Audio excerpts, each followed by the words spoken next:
Hello everyone! Welcome back to our channel. For today's video is about division of mixed numbers by fractions and vice versa.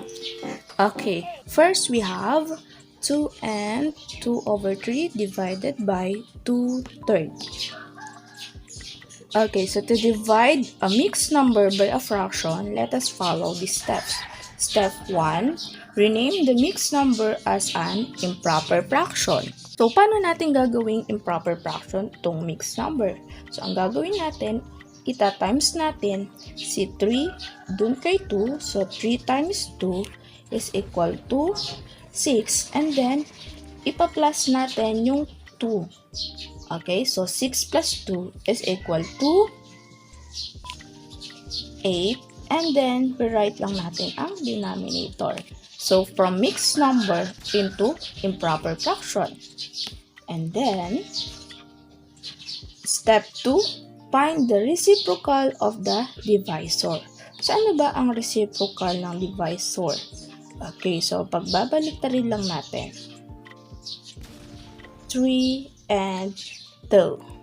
Okay, so we have 8 over 3. Then, i-change na natin siya into multiplication. And then, write lang natin ang 3 and 2. Okay, now, and for step 3, multiply and write the answer in simplest form. So, 8 times 3, we have 24.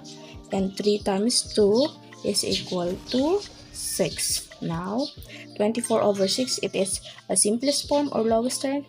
No. So, we're going to divide 24 and 6. So, we have 24 divided 6 is equal to 4. Now, the lowest term or simplest form is 4.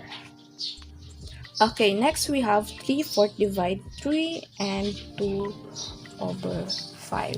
Okay, so write lang natin si 3/4.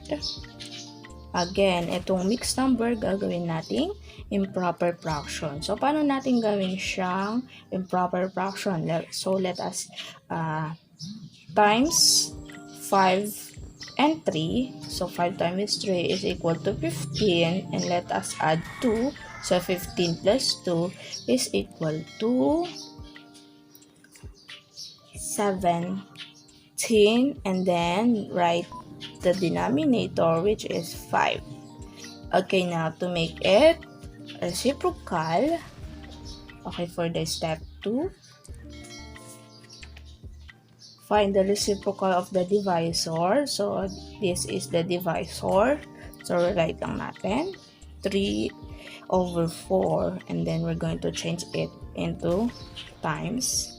So, the reciprocal of 17 over 5 is 5 over 17. Now, we're going to step 3, multiply and write the answer in lowest term if possible.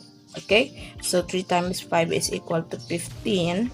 And 4 times 17 is equal to 68. Now, class, it is a lowest term? Yes, it is a lowest term. Okay. So, there you have it, the division of mixed numbers by fractions and vice versa. Thanks for watching. Don't forget to like, follow, and subscribe for more videos. See ya!